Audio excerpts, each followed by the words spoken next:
por estes dias com Joel Cleto, como fazemos todas as semanas. Joel, bem-vindo. Começamos precisamente sempre com uma efeméride.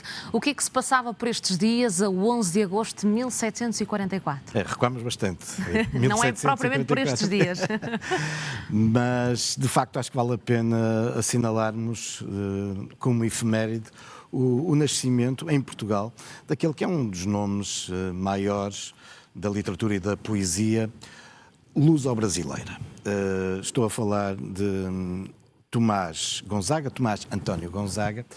Ele ficará mais conhecido como Dirceu, o poeta Dirceu. Dirceu era o pseudónimo que ele utilizou. E se é verdade, de facto, que ele nasce em Portugal, ele depois acabará por passar grande parte da sua vida e produzir grande parte da sua obra no Brasil. Curiosamente, não vai morrer no Brasil, mas sim em Moçambique, mas já lá chegaremos, porque a vida de Tomás Gonzaga, para lá, enfim, da sua relevante dimensão literária, poética, é também uma figura importante na história política do Brasil.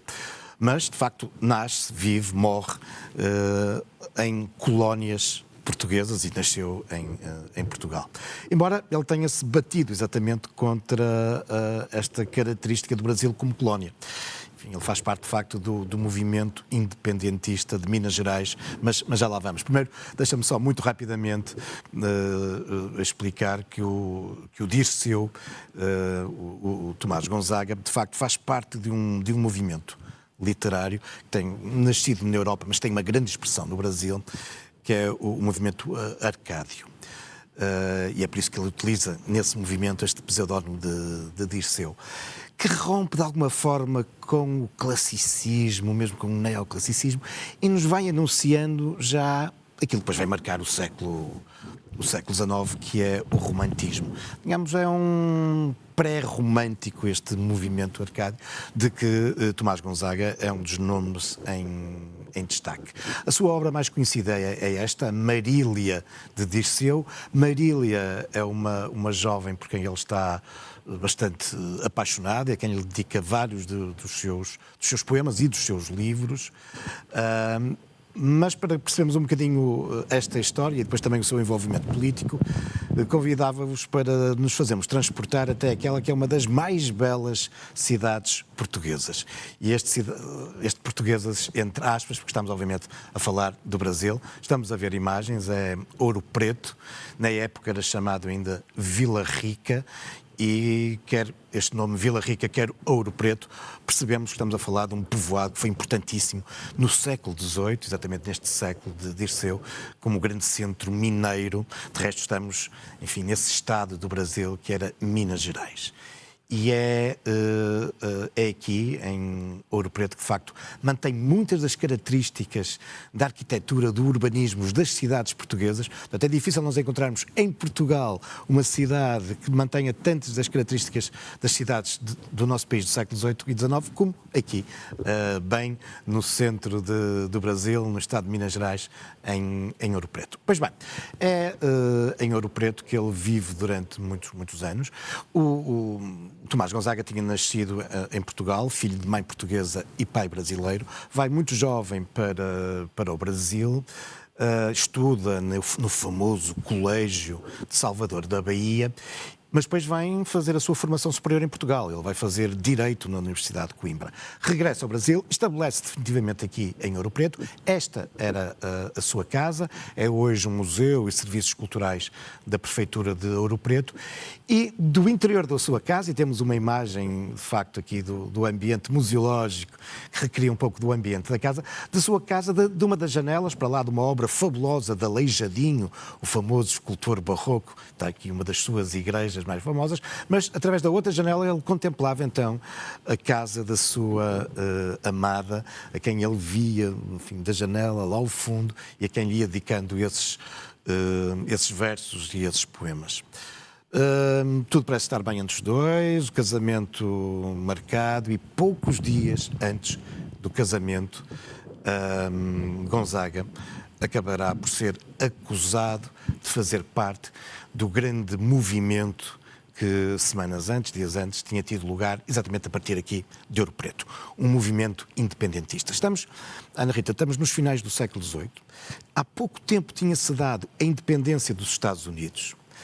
E isso influenciou muita gente noutras colónias europeias americanas que vão sonhar também com uma independência. E muita da elite de Ouro Preto vai se juntar em torno de um grande líder, um dentista, aliás, fica popularmente conhecido como o Tiradentes.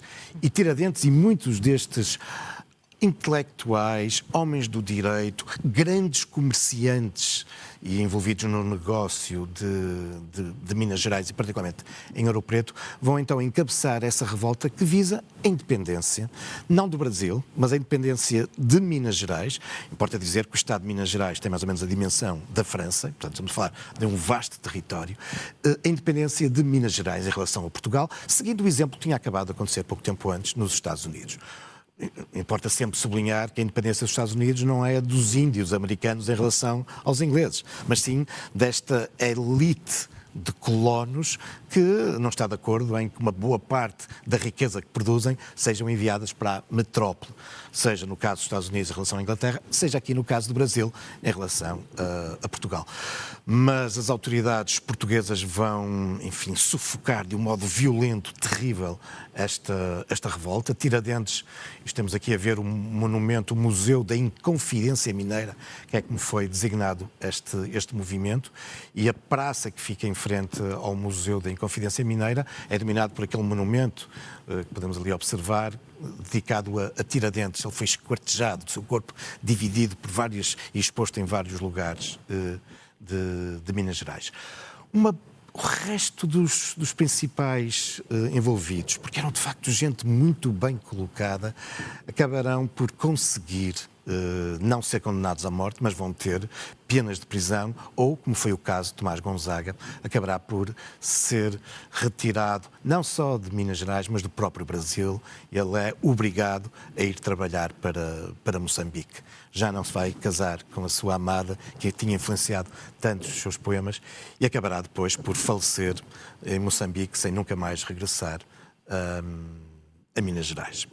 E está talvez, Ana Rita, à altura de eu dizer aqui uma coisa que propositadamente deixei para o fim, que é, nós estamos a comemorar este efeméride do seu nascimento em 1744, que eu disse que um dos nomes maiores da literatura portuguesa e brasileira, que nasceu em Portugal. Eu só não disse aonde, e vale a pena observarmos aqui esta casa em Miragaia, aqui no coração da cidade, do Centro Histórico do Porto, e uma pequena placa lá colocada nos anos 40 recorda-nos, exatamente em 1944, quando foi, enfim, cumprido mais um aniversário, mais uma data sobre o seu nascimento, temos então aqui a casa em Miragaia, onde nasceu Tomás Gonzaga, o Dirceu.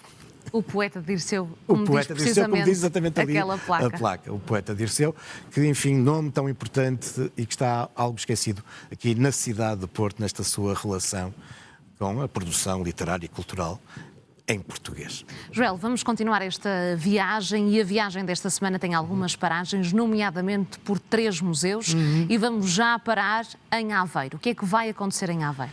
Pois, qualquer altura do ano é ótima para ir aos museus, mas particularmente neste momento, até porque, provavelmente, se calhar até tu próprio desta notícia, as autoridades, por causa destas vagas de calor, estão a aconselhar as pessoas, particularmente de maior risco, com mais alguma idade, ou os mais jovens, a irem para lugares frescos, nomeadamente às igrejas, aos centros comerciais. Os museus também. E os museus também, porque os museus, felizmente, quase todos eles estão equipados com, enfim, ar-condicionado, pelo menos os grandes museus.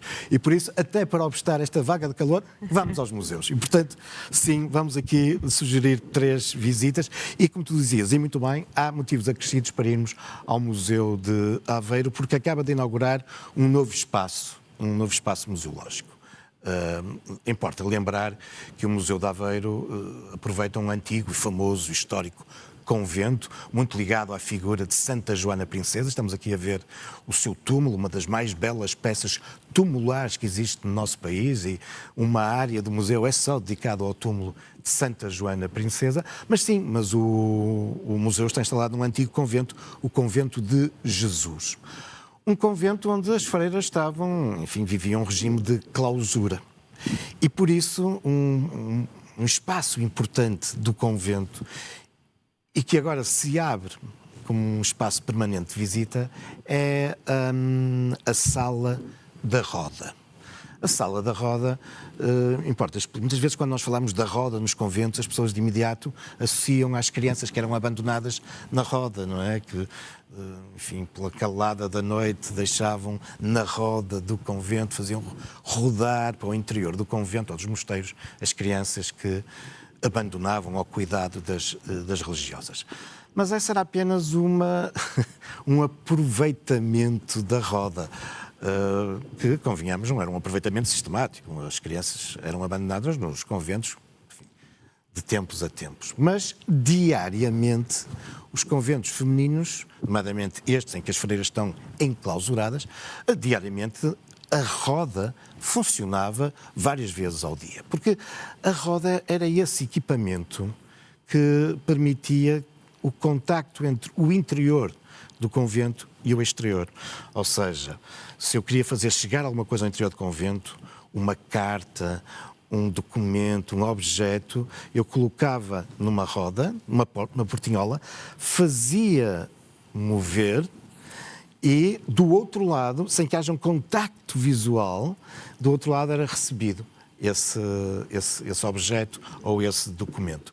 E, portanto, era um espaço onde também a Casa da Roda, ou a Sala da Roda, era também o sítio onde havia o parlatório, que era os lugares onde, muito pontualmente também, as freiras recebiam, enfim, visitas, e era quase como uma espécie de um confessionário, uma malha muito cerrada.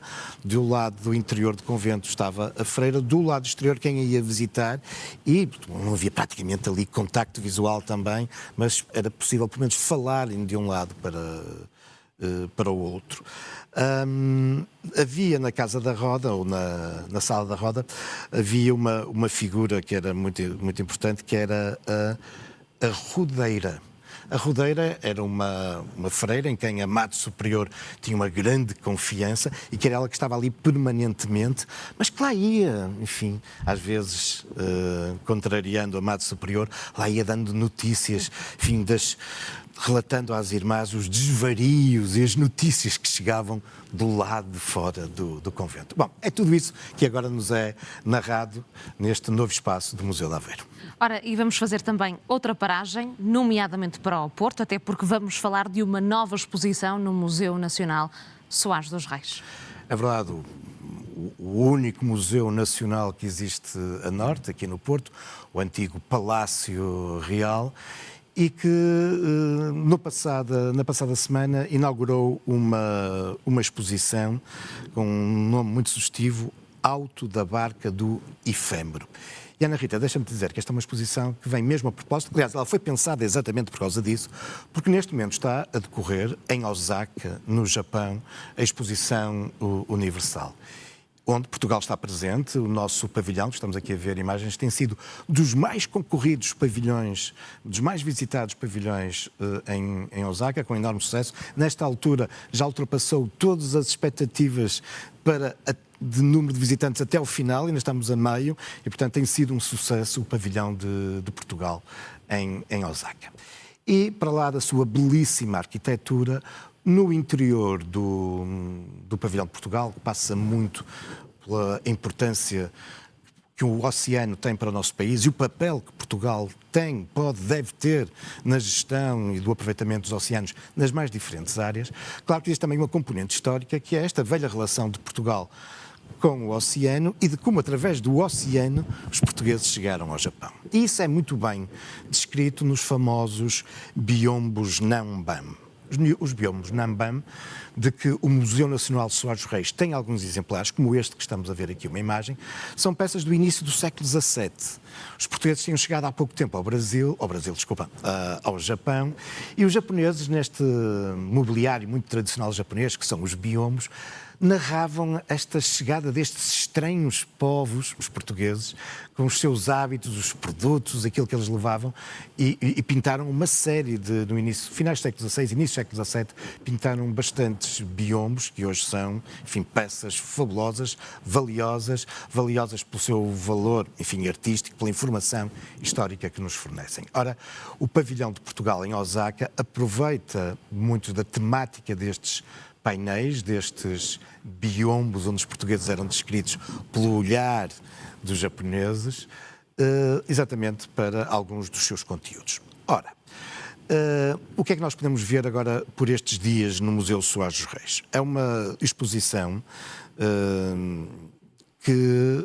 de uma artista plástica portuguesa, Ana Aragão, que, inspirado nos biombos Nambã, faz agora a sua reinterpretação.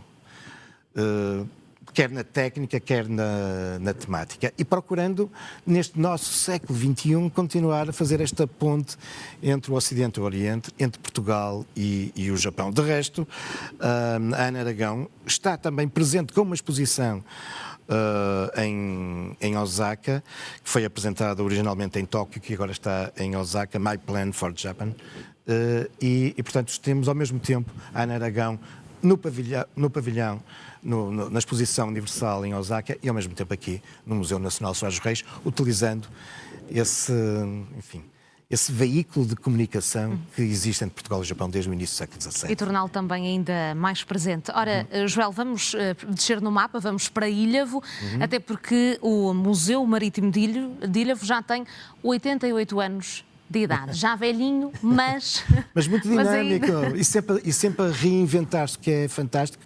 É como tu dizes, tem já 88 anos, é um dos mais antigos museus aqui é um senhor museu do norte-centro do país.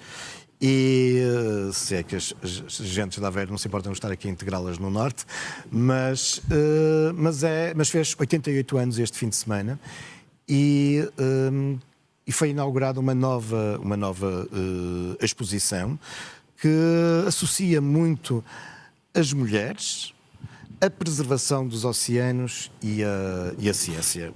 A exposição chama-se O Mar por Objeto, as Mulheres, a Ciência e o Outro Lado do Oceano. E é este o Museu de Ilhavo, obviamente no seu aspecto atual, como podemos observar, não transparece muito esses já quase 90 anos de idade. De facto, ele tem sofrido no bom sentido, tem sido objeto de várias intervenções, regenerações ao longo das últimas décadas. O edifício atual é um espaço muito qualificado e é um museu marítimo, porque obviamente puxa muito pelas questões ligadas à pesca e aos oceanos. Um dos aspectos mais importantes, estávamos a ver, é esta imagem dedicada à faina maior. Ou seja, este é o museu no nosso país que melhor explica, com melhores coleções e mais didático em torno da faina maior. E o que é a faina maior? É a pesca do bacalhau. Isto porque Ilhavo foi, com efeito, um dos nossos grandes centros de bacalhoeiros, de onde partiam os bacalhoeiros. Um aspecto também muito recente, enfim, já tem mais de 10 anos, mas que importa sempre de sublinhar nesta modernização irrequieta deste velho museu, é o seu aquário. Porque o Museu de Ilhavo tem um aquário só de bacalhaus e, portanto, até para desmistificar um bocadinho aquela ideia que muitas vezes os mais novos têm de que o bacalhau é um peixe espalmado, enfim, isso tem a ver, obviamente, aqui também é muito bem explicado, tem a ver, obviamente, com o processo da secagem, da salga, mas aqui podemos ver ao vivo o fiel amigo dos portugueses, que é o bacalhau. Ora, e vamos também falar de uma nova exposição na Cooperativa da Árvore, que se chama O Atlântico nos Une, que quer precisamente, no fundo, unir a Galiza com o norte de Portugal. Exatamente.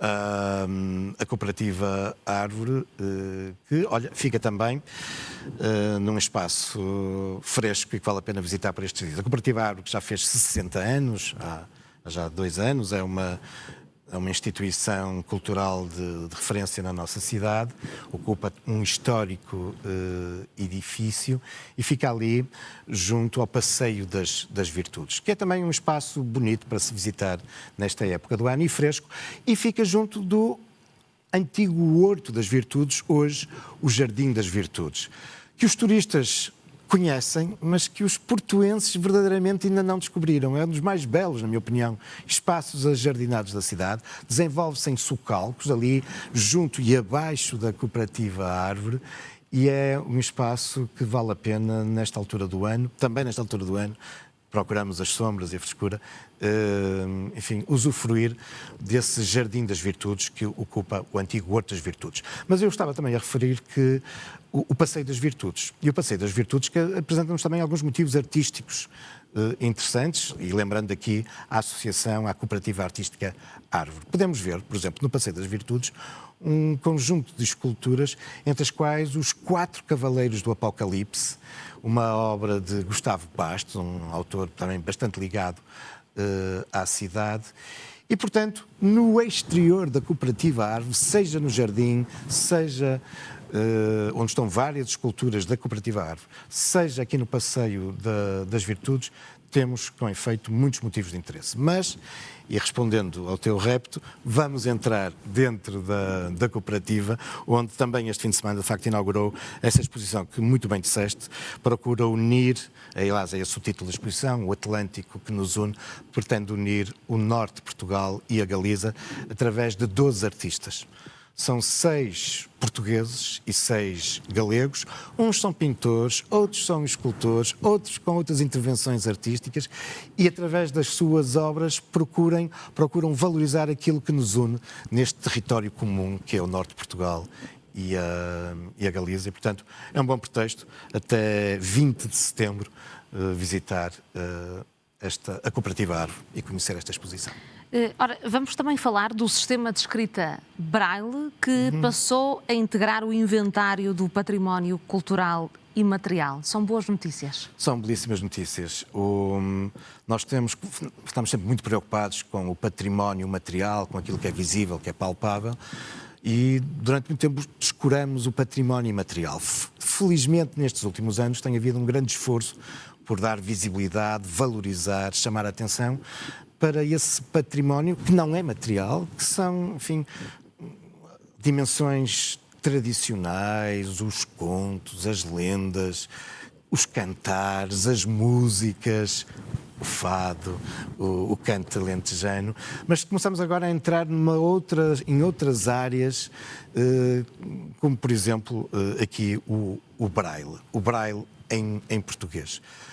E, portanto, importa salvaguardar, de facto, estas técnicas e estas manifestações culturais, e por isso o Estado português entendeu, e bem, integrá-lo à aprendizagem e o uso do Braille no inventário, como tu referias, no inventário de património imaterial português. Junta-se, obviamente, ao português, à própria língua portuguesa, à linguagem gestual tal como em temos português. Aqui a nossa Guadalupe. Exatamente, como temos aqui a nossa companheira aqui a utilizar a linguagem gestual, que faz já parte do património cultural e material português, e agora também o Braille e a necessidade de o salvaguardar e perceber da sua utilidade e de como é fundamental para a inclusão de importantes setores da sociedade portuguesa, que são os invisuais ou os que têm dificuldade na visão. E, portanto, é uma belíssima notícia. Nesta viagem, acabamos por chegar já ao nosso ponto de chegada, que é o episódio desta semana do Caminhos da História. Ana Rita, como é habitual, em agosto fazemos uma pequena pausa e, portanto, aproveitamos para repetir alguns episódios e, como tu sabes, porque falamos disso aqui por estes dias, este ano tivemos a oportunidade, durante alguns dias, de acompanhar um raid em viaturas todo-terreno em Marrocos, que nos permitiu ficar a conhecer, ou pelo menos divulgar, aquela que foi a maior tragédia militar na história de Portugal. Falámos disso a semana passada, porque também fez anos, que foi a Batalha de Alcácer Quibir. Dedicámos 3 episódios, porque acompanhamos toda a viagem de Dom Sebastião, desde Portugal, com paragem no Algarve, depois na costa sul espanhola, depois, antes ainda de chegar a Alcácer Quibir, enfim, outras localidades já na costa marroquina, como Ceuta, Tanger, Arzila, e, portanto, são 3 episódios que se iniciam a sua repetição esta semana, e, portanto, é esse o desafio que vos lançamos aí em casa, é para nos acompanharem nestes caminhos da história, seguindo Dom Sebastião, até à grande tragédia de Alcácer Quibir. É para ver também no Porto Canal. Joel, e não digo até para a semana, digo boas férias. Muito obrigado. Obrigada e vemos-nos numa próxima a curto prazo. Muito Obrigada. obrigado.